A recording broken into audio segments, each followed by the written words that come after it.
The Barbell Overhead Squat is a variation of the squat that is great for total body strength and mobility, including your upper body, core, and legs. To get started, with the barbell on the squat rack, grip the barbell tightly with a wider grip that allows your elbows to be bent at 90 degrees when the bar is just an inch above your head.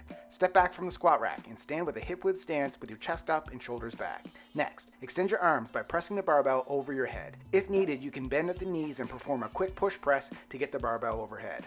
While overhead, the barbell should be positioned back to improve your balance. Your arms should be next to your ears and the barbell should be in alignment with your hips. This will help with the balance and stop you from falling forward or backwards.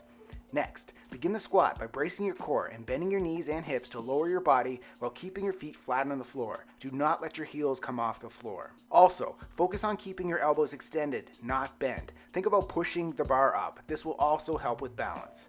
Once you reach the bottom of the squat, press your feet through the ground to rise back to standing. Repeat. Make sure you subscribe for more Live Lean exercise demos.